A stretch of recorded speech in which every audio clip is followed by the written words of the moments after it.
Pasimula ay nilikha ng Diyos ang langit at ang lupa ay walang hugis o anyo. Dilim ang bumabalot sa kalaliman at kumikilos ang Espiritu ng Diyos sa ibabaw ng tubig. Sinabi ng Diyos, magkaroon ng liwanag. At nagkaroon nga. Kasiyahan ng Diyos na ito'y mamasdan.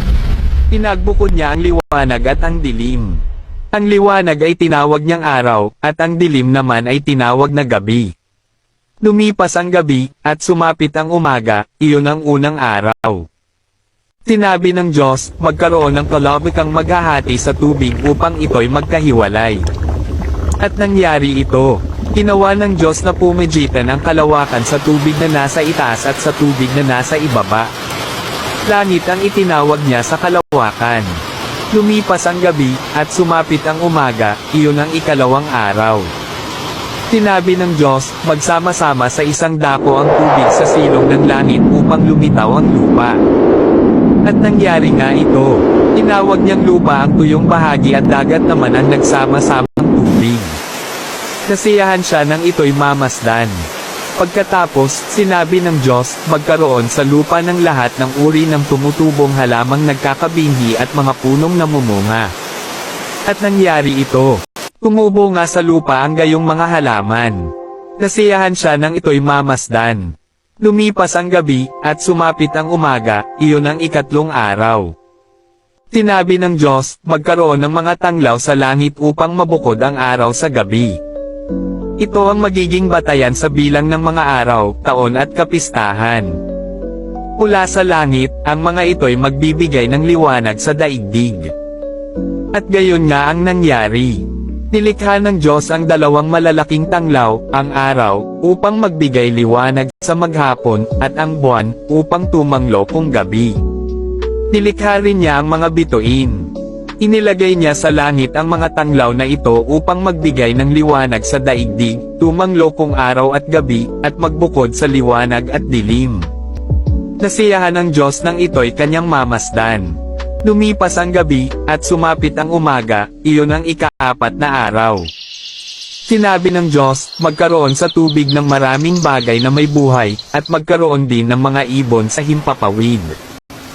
Nilikha ng Diyos ang mga dambuhala sa dagat, at lahat ng bagay na nabubuhay sa tubig, gayon din ang lahat ng uri ng ibon. Nasiyahan ng Diyos nang ito'y mamasdan. Pinagpala niya ang mga ito at sinabi, magpakarami ang lahat ng bagay na nabubuhay sa tubig at punuin ang karagatan, magpakarami rin ang mga ibon at punuin ang daigdig. Lumipas ang gabi, at sumapit ang umaga, iyon ang ika-5 araw. Sinabi ng Diyos, magkaroon ng lahat ng uri ng hayop sa lupa, maaamo, maiilap, malalaki at maliliit. At gayon nga ang nangyari. Ginawa nga niya ang lahat ng ito, at nasiyahan siya nang ito'y kanyang mamasdan. Pagkatapos, sinabi ng Diyos, ayon, likhain natin ang tao ayon sa ating larawan, ayon sa ating wangis. Sila ang mamamahala sa mga isda, sa mga ibon sa himpapawid at sa lahat ng hayop, maging maamo o mailap, malaki o maliit. Nilalang nga ng Diyos ang tao ayon sa kanyang larawan. Sila'y kanyang nilalang na isang lalaki at isang babae, at sila'y pinagpala niya. Sinabi niya, magpakarami kayo at punuin ninyo ng inyong mga anak ang buong daigdig, at kayo ang mamahala nito. Binibigyan ko kayo ng kapangyarihan sa mga isda sa tubig, sa mga ibon sa himpapawid, at sa lahat ng mga hayop na nasa ibabaw ng lupa. Ibinibigay ko rin sa inyo ang lahat ng uri ng halamang nagkakabinhi at mga bungang kahoy bilang pagkain ninyo.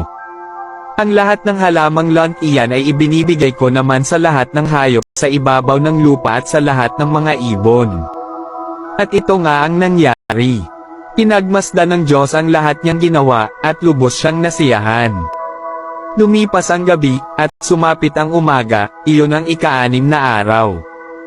Niilika nga ng Diyos ang langit at ang lupa at ang lahat ng bagay na naruroon.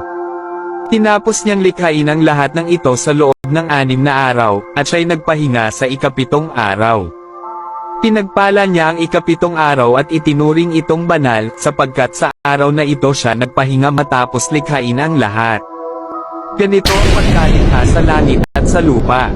Nang likhain ng Panginoong Yahweh ang lupa at lahat ng bagay sa langit, wala pang anumang halaman o pananim sa lupa, sapagkat hindi pa nagpapaulan noon ang Panginoong Yahweh, at wala pa ring nagsasaka.